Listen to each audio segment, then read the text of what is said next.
ဒီလူဟာကွင်းညွတ်နေတဲ့ဓာတ်တော်တစ်ချောင်းကိုကင်ပြီးအမျိုးသမီးရဲ့သပင်တွေကိုဖြည်းဖြည်းချင်းဖြတ်တောက်လိုက်တဲ့ထို့နောက်သူမရဲ့ခန္ဓာကိုယ်ကိုဝက်စီတွေတုပ်လိမ့်ပြီးပိတ်စထက်ထက်နဲ့တင်းတင်းကြပ်ကြပ်ပတ်နှောင်လိုက်တဲ့နောက်တစ်နေ့မှာတော့ပတ်တီးတွေကိုဖယ်ရှားပြီးအစီတွေကိုတေချာစွာချိယူလိုက်တဲ့အဲ့ဒီအချိန်မှာတော့ဝက်စီတွေဟာသူမရဲ့တီးတန့်ရနံ့ကိုစုပ်ယူပြီးသွားပြီဖြစ်ပါတယ်သူဟာအဲ့ဒီအစီကိုပေါင်းခံပြီးရေမွေးတစ်ပလင်းထုတ်လုပ်လိုက်တယ်ဒါပေမဲ့ရေမွေးတစ်ပလင်းနဲ့မလုံလောက်ခဲ့ပါဘူးသူ့မှာနောက်ထပ်10နှစ်ပလင်းစာအတွက်ပါဝင်ပစ္စည်းတွေရှိနေပြီးသားဖြစ်ပါတယ်မတူညီတဲ့ရနံ့73မျိုးပေါင်းဆက်မှသာအံ့ဩဖွယ်ကောင်းတဲ့ဗီယိုလီ73ရေမွေးကိုဖန်တီးနိုင်မှာပါရေမွေးတစ်ပလင်းပြီးတိုင်းသားကောင်ရဲ့အထောက်ထားမှတ်တမ်းအားလုံးကိုသူဖျက်ဆီးပစ်ခဲ့တယ်အချိန်ကုန်လွန်လာတာနဲ့အမျှမြို့တစ်ခွင်ကမိန်းမလလေးတွေဟာတယောက်ပြီးတယောက်ပျောက်ဆုံးသွားခဲ့ပြီးထိတ်လန့်ကြောက်ရွံ့မှုတွေပြန့်နှံ့သွားခဲ့ပါတယ်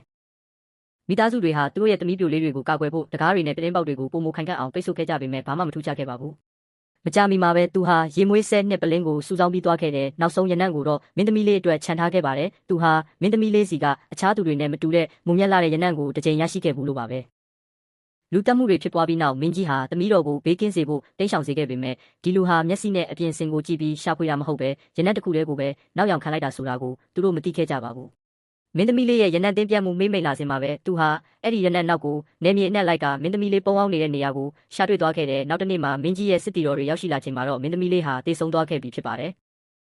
နောက်ဆုံးမှာတော့73ခုမြောက်ရေမွေးဟာပြီးမြောက်သွားခဲ့ပါပြီသူဟာရနံ့73မျိုးစလုံးကိုပေါင်းဆက်လိုက်ပြီးကဘာပေါ်မှာမရှိဘူးသေးတဲ့ရနံ့တစ်ခုကိုဖန်တီးလိုက်တယ်ဒါဟာပြောရီ73စတင်မွေးဖွားလာခြင်းပါပဲဒါပေမဲ့သူမအောင်ပွဲခံနိုင်သေးမီမှာပဲစစ်တီတော်တွေဟာသူ့ကိုဝိုင်းရံလိုက်ကြပါတယ်ခွေးငယ်လေးတစ်ကောင်ဟာအသက်ခံရသူသူမရဲ့ပိုင်ရှင်ရနံ့ကိုလိုက်ကာဝစ်စားတဲ့သပင်တွေကိုသူ့အိမ်မှာတူးဖော်တွေ့ရှိခဲ့တာဖြစ်ပါတယ်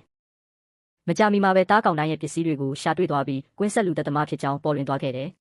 ဒါပေမဲ့သူဟာရေမွေးပလင်းကိုတင်းတင်းကြပ်ကြပ်ကင်ထားရင်းတည်ငြိမ်နေသေးပါပဲသူဟာလက်ကင်ပူဝါပေါ်သို့ရေမွေးဆက်နှဲငယ်ဆက်ချလိုက်ပြီးလေထဲမှာဝေးရန်လိုက်တဲ့ကျိုးစင်ပေါ်တင်မဲ့တေတံပေးသူဟာချက်ချင်းတူထောက်ကျသွားခဲ့တယ်အဲ့ဒီရနံ့ဟာလူအုပ်ကြီးစီပြန့်လွင့်သွားပြီးလူတိုင်းမိန်မောတွေဝေသွားကြပါတယ်မင်းကြီးကိုယ်တိုင်တောင်သူ့ရှေ့မှာဥညွတ်ခဲ့ရတယ်နောက်ခဏမှာတော့ကွင်းပြင်တစ်ခုလုံးကသူ့ကိုဖျားသခင်တပါးလိုကိုးကွယ်ကြပါတော့တယ်အဲ့ဒီအချိန်ကျမှပဲဒီရေမွေးရဲ့ဆွမ်းအားဟာအမှန်တကယ်ဖြစ်ကြောင်းသူနားလည်လိုက်ရပြီးလွတ်မြောက်သွားခဲ့ပါတယ်ဆွဆွဲချက်အလုံးလည်းပျောက်ကွယ်သွားခဲ့တယ်